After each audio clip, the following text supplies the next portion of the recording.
back to Women Making Moves, where we celebrate the moves that women are making. My name is Amy Pons. I'm a Master Certified Life Coach and an energy healer. I'm joined today with Terry Chi. Terry is a self-described whistleblower fighting for justice and transparency in the Clark County School District, which owns Vegas PBS, where she was the most recently the head of marketing. Prior to joining Vegas PBS, Terry spent much of her career in launching consumer products into national retail distribution at companies such as M&M's Mars, Dunn Edwards, and the Coffee Bean and Tea Leaf, and in digital product management and mobile marketing at Caesars Entertainment. Terry holds a BA from Cornell University and an MBA from UCLA Anderson. In December, she was appointed by Las Vegas Mayor Carolyn Goodman to serve as an arts commissioner and is a board member of the Vegas Theater Company. She was a former California political wife and is a lifelong social justice advocate. Terry, welcome. Thank you. Happy to be here. Your bio, I intentionally don't read bios before we're live because I like to respond in real time about it. And I could have been reading a lot of similar to my kind of resume, as it were. Most recently, digital product management. I've been in marketing my entire life, in retail as well. Babies R Us, Toys R Us.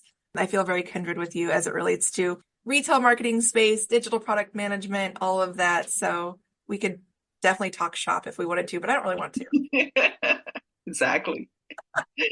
You're like, nah. No, I've enjoyed my time doing marketing. I just been disappointed with, climbing that corporate ladder, but corporate was never made for women and minority women. So, finally getting that seat at the table felt like window dressing recently at Vegas PBS, and only to find out it really was window dressing. So we'll get into that, but. Absolutely. I feel really resonant with what you just said, because it feels like the exact behavior that well-intentioned leaders like you and I, when we get to that point, I got to that point and it was like, I'm going to change it. I'm going to fix everything. And the systems that were put in place in the workplace 100 years ago by white men to benefit more white men still exist today, and they're operating just as they were designed. Mm-hmm. And when I got there, I was very quickly told to be quiet. So let's start with that a little bit. So what were you taught about meritocracy versus how it actually is in corporate America? Maybe similar to what I'm talking about. Yeah. My parents immigrated to this country with nothing, sort of a typical Chinese American story. And they taught me that education is the way we can change generational wealth. And that is the way you can better the next generation. So all I did was study, and was taught that if you work harder, you'll get further. And so, was the first of my family to go to an Ivy League college, studied there, graduated in 3.5 years, and then worked a few years in corporate America in banking, and then said, you know what, I want to further my career, my compensation. So let's go back and get an MBA. So, quit my job, went back to school, UCLA, Anderson, got my MBA. And then suddenly I started noticing, wait, after an MBA and an Ivy League school degree, I should be doing better. But I wasn't. And I started noticing the inequities in the workplace, especially for women and women of color. And it was really just disappointing. Like, what is going on here? And then I had my first time where I faced true discrimination and retaliation was in my MBA summer internship. I was working in Barbie at Mattel in 1999. And I didn't look like Barbie, but all the other women in the Barbie marketing department looked like Barbie. And I started noticing that they were calling Asian Barbies Oriental Barbies. And the fact that Barbie was made in China, they called that department Commodities Management Orient. And I brought that up to my Harvard MBA boss, and I was like, we don't use that term anymore. Sort of like the N-word. It's offensive. And we should not be using that in department names at a huge global manufacturing company. And I'm referring to Asian Barbies as Oriental. So, that's when I started talking to other employees. And then my boss was like, you know what? I need to refer you to HR. Terry, this is beyond my, pay grade. So HR is now suddenly meeting with me every week over lunch to ask me, what have I done about my complaint? I said, well, I told you. And I hope HR can step in and let the powers that be know that I'm trying to help. My intention is trying to help us not be embarrassed in the public because those terms are not used. And they sicked a Japanese American HR woman to meet with me every week. And she's like, Terry, I've never heard that term would be offensive. And I had to be straight up and say, can I ask you what generation Japanese American you are? And she said, oh, I'm third. And I said, I have to tell you, you seem disconnected from the Asian American community because we know that that's not appropriate. And you seem like you're not very connected with your heritage. So she's like, well, anyways, they're just documenting this. And I started asking my Asian fellow employees, what do you think about it? And one employee said, Terry, there's so much bigger things than this, like pay equity for women at Mattel. And I was like, okay, all right. Well, as a 10-week intern, it was important to me. So I continued meeting for 10 weeks with HR. And then finally, at the last week of my intern, literally like the last day, I sent in a letter to the president of Mattel explaining very professional terms why the term Orient and Oriental are not appropriate. And had all my business school friends help me edit and write that letter and make sure that it was tone appropriate and purely from an educational standpoint. And the end result was I was the only UCLA MBA intern not to receive a full-time offer. And when I, again, wanted to hear it directly from the HR's mouth, why that would be, the woman said, Terry, you're just not a cultural fit. That was my first experience with true retaliation for speaking up with the intent of helping a company realize how the power of their words should be moderated and help them not appear to be completely tone deaf. And racist. Yes. If I may be so bold. The most disheartening thing I'm hearing, and thank you for sharing that with me, the gaslighting, that there's bigger fish to fry. A really incredible young woman, you said it, 27. It's 27, yeah. Was sharing this experience, this lived experience with this organization that could have been on the forefront of changing the game, the societal corporate America. The fact that you were told to be quiet and actually reinforced by others that did look like you. Mm-hmm. And I guess the positive thing that came out of this was that other people were hearing about it. So I was sitting in class one day with fully employed MBA students who work during the day and come in class at night. And someone said, we heard somebody here caused our department name to be changed, Commodities Management Oriented Commodities Management Asia. I was like, oh, that'd be me. And they said, well, the name got changed. I was like, that's fantastic. And then UCLA ended up quietly giving me fellowship dollars in recognition of my bravery and courage. And I never even told them. It just got around the building, I guess. So in that sense, back then, 1999, a few $1,000s given by the school to pay for my tuition was a big deal. And so for that, I was like, okay, well, I think I did make a difference in my own way because a department name was changed at a massive company like Mattel. And then my business school recognized me for the bravery I showed on my job. So that's amazing. Oftentimes, I'm a workplace psychological safety activist, and a lot of times it can feel like, does anybody want me to be doing this work? Sometimes it can feel like, who actually wants this? And of course, I know who wants it, which is almost anyone who wants to have dignity in the workplace and just earn a living and feel authentic. That's who's asking for it, but not maybe as loudly as me. But sometimes it can feel thankless. So it's nice to hear, even if something doesn't happen in that space and time. I truly believe that we plant a seed, no matter how small. You never know where it's going to land. And I know in my personal, as I shared with you, I'm an 8-time workplace trauma survivor. And each time I did plant a seed, It's just nice to know that I did plant a seed, and I do know that here on this plane, I'm a healer and a truth teller. And so that lands the way it's going to land whenever it's supposed to, not on my timeline. And in the human realm, that's hard sometimes when we want to have real and valid justice for experiences that we've had. Bravo. Bravo to you. What do you think about the Barbie movie?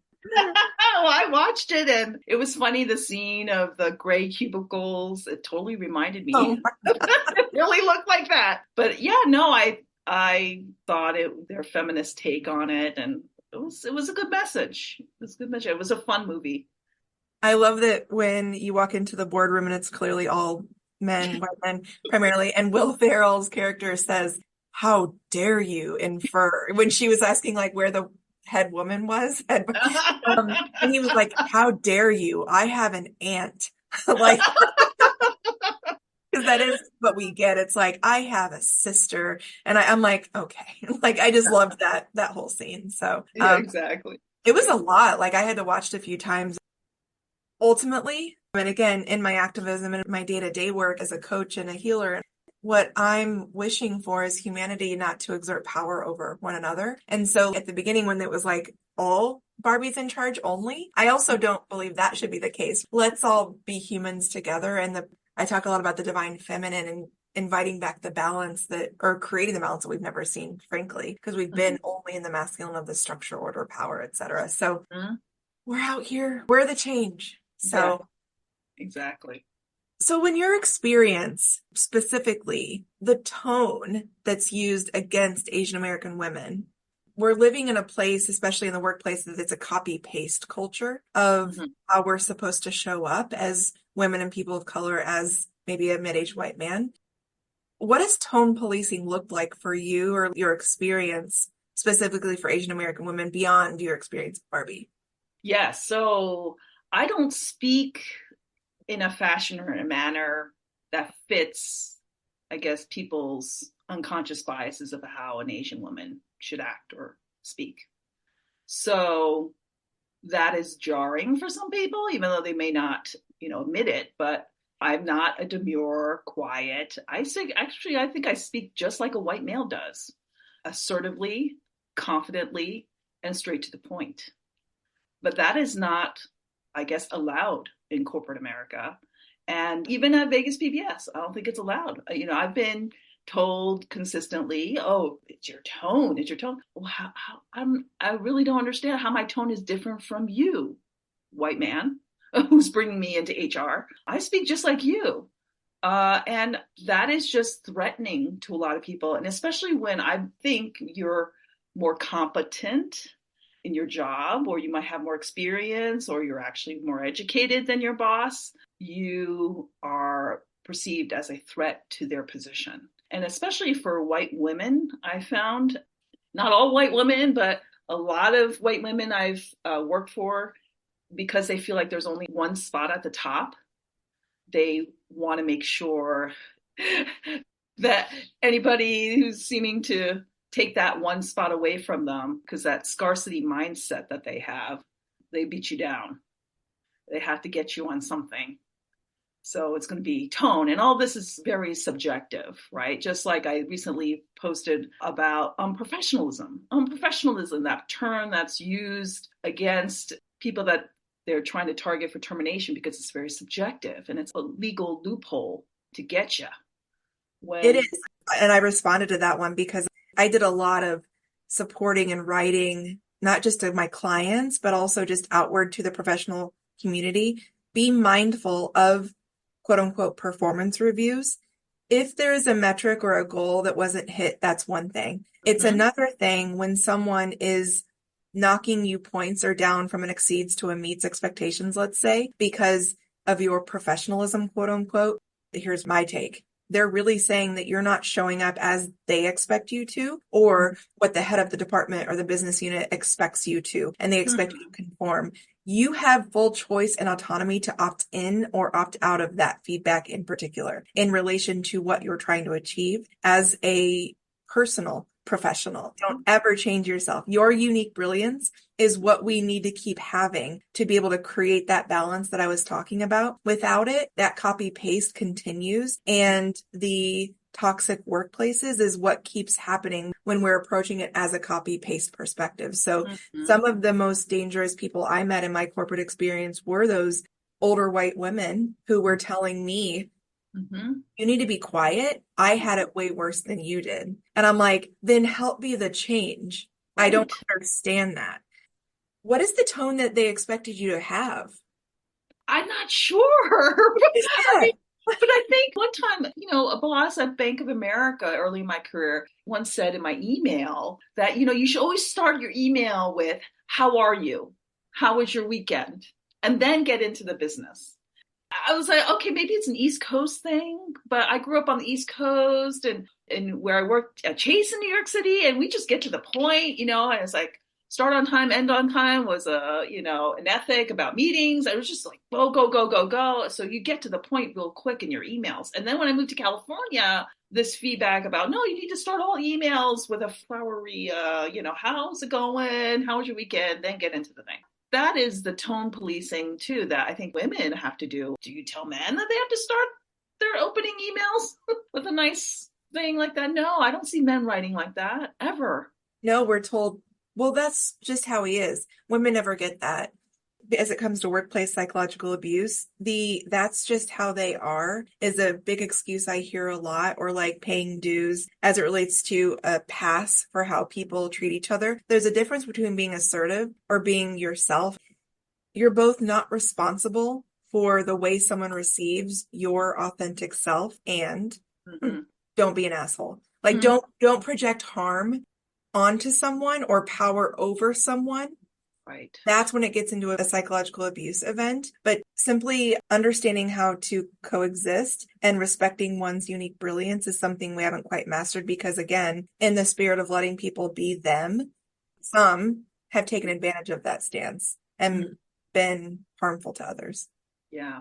And I think with our parents, my parents' generation, like they didn't have the language skills to fight back. So they were never going to raise their hand. But I think my generation is different because we were born in this country. We were educated, highly educated in some instances in this country. So enough is enough. Many of us, like organizations like Stand with Asian Americans, we're like banded together to amplify our voices because we've had enough. This is not legal. It's not fair. It's preposterous. That's why I'm speaking out. This was meant to be my last gig, at Vegas PBS. And I couldn't imagine in a million years I'd be in a position that I've been in with a brand that teaches diversity and inclusion. And it has been the most racist and discriminatory environment I've ever worked in. Oh, so tone policing was the trigger that started all of this. If you want to talk a little bit more about the, current stance. Yeah, sure. So at Vegas PBS, I was mentioning I'm the head of marketing. I'm still technically an employee with the school district, which owns Vegas PBS. And when I started, I was the pet. In a way, I was given more work than my colleagues because I was perceived as more competent. And I was going to, I guess maybe again, the unconscious bias there was that Asian women will do additional work silently and without compensation. So I think what triggered all of this, from my perspective, were two things. The first of that, I dared to ask for pay, equitable pay, and the fact that I sat down with my boss and told her she said something that was offensive. So those two things, I think, made it very threatening because I wasn't allowed to ask for more money for doing more work. So she had actually given me for 6 months an additional department to run on top of my marketing role, which was the membership department. And then all of a sudden, she promoted a white female colleague to a position that I didn't even believe existed in the school district, because as a director 3, which I am, it is the highest director level you can go. But she promoted this other person to a director 4, and she had not silently overseen another department for 6 months like I had. So that weekend I put it in writing. I was like, hey, how do we make this fair for me? I didn't even know I'm working for a nonprofit. I didn't even think that there would be extra funds to even have a discussion. But since I see that We have free flowing money everywhere at PBS, it looks like. Can we have a discussion about my future? I mean, that's the general context of it. And then the first time we met, she kept delaying the meeting, And finally, first meeting, she's like, we're not going to talk about that. We're going to talk about the fact that we had an anonymous complaint about your professionalism. You were unprofessional. And I was like, what anonymous hotline complaint? I'd love to know what there, because I like to use it myself. And we never got to talk about, how about my future? Well, in fact, I don't see a future for you here, Terry. What? If you don't think I have a future here, why am I doing all this extra work? So I said, here, have that department back. You have it back, Mayor, because I am not a glutton for punishment, burning the midnight oil every night when everybody else is left at like 4:30. I'm there till 6:30. Why? So I gave that department back to her. And then, we brought up the fact that there was one time she had me speaking on her behalf, and I made a presentation to the board of directors. I'm always a pretty polished speaker because I study and I prepare. I don't go up cold. And then it was a great presentation. So then her college roommate and her friend who sits on the board gave feedback to her to tell me that Terry's presentation was great, but I wouldn't want to meet her in a back alley. And I said, that doesn't sound like a compliment. She's like, take it as a compliment.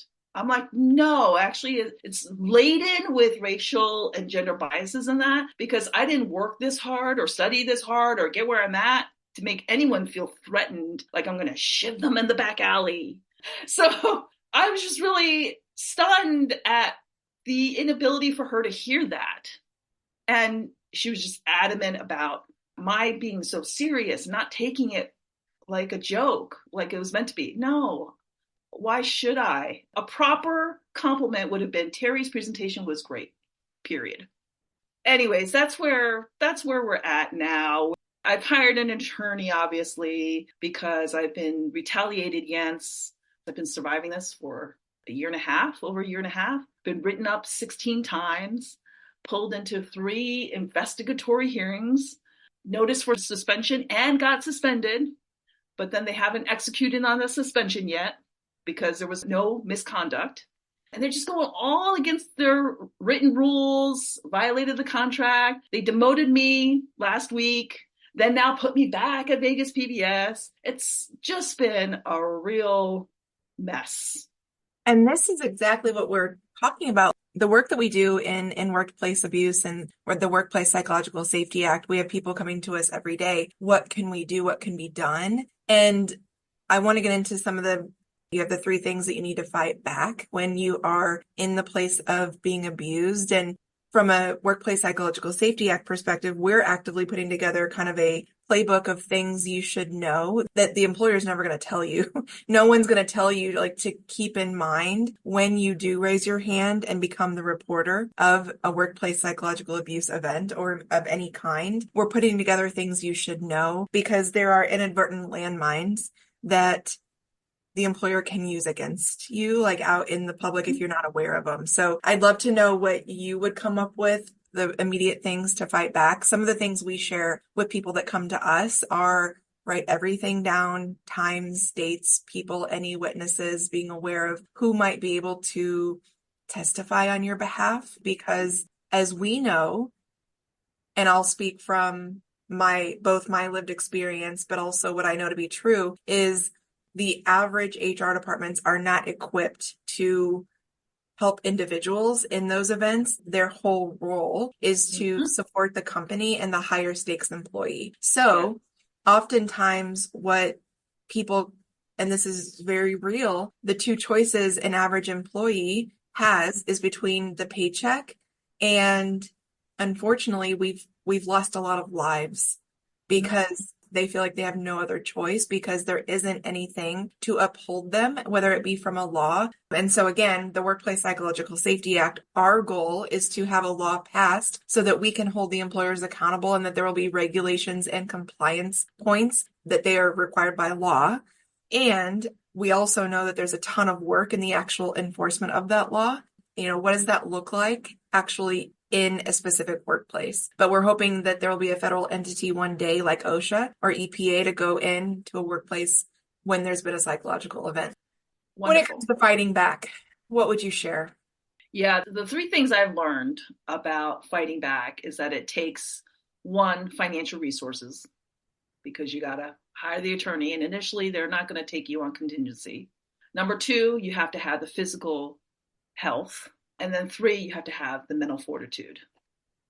And all three things you have to have in order to fight back. And if you lack just one of those three, like, you know what, I suffer from PTSD and Terry, I can't handle this. I mean, this is what I talk to all these other people that one of the things that companies try to do is silence you, right? Try to gag order you. No, I'm talking to my friends at work. What is this happening to you? Is this happening? I'm going to share with you what's happening to me. And then when you share what's happening with you, then they're like, oh my God, that's happened to me, or that happened to that other person. But that other person had PTSD, and so they couldn't fight back.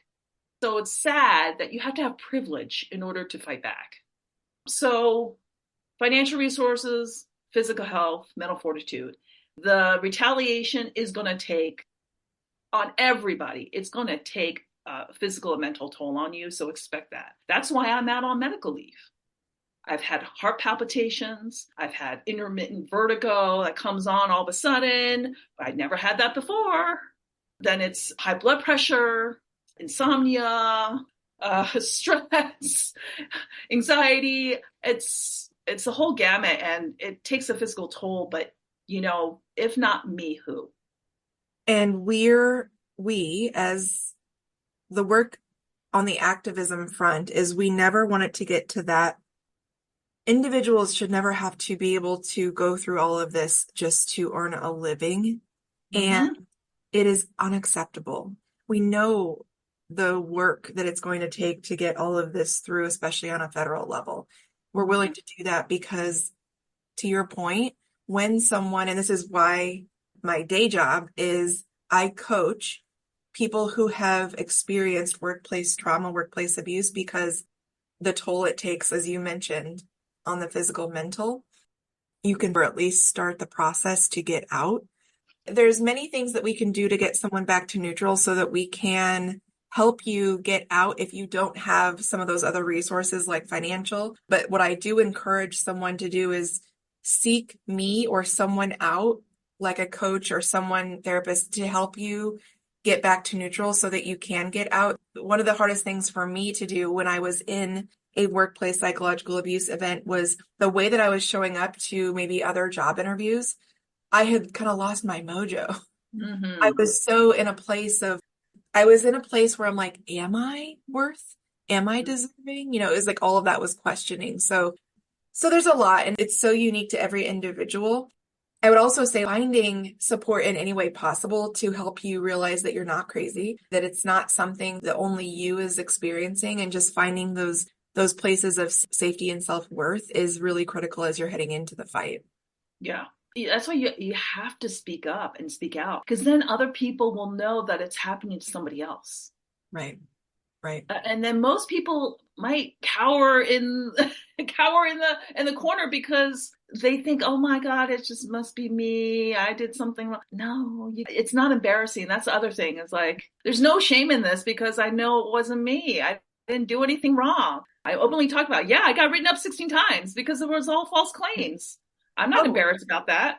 Most people will be like, oh yeah, I got a negative performance review. And you won't believe some of the private messages I've gotten in recent weeks, because people were like, I got my first negative performance review and it wasn't until you wrote your post. I was like, this is fully retaliation. And that's why you got to speak up. I know I didn't do anything wrong to deserve this. You did nothing wrong. And I think when someone gets a negative mark on the review, it is embarrassing. It's like, oh, someone thinks less of me in the workplace. I'm not as good as I think. For me personally, I received a Stock Excellence Award on the same day that my boss told me that I was worthless and that I never could have gotten my job. Exactly. So it's like, what?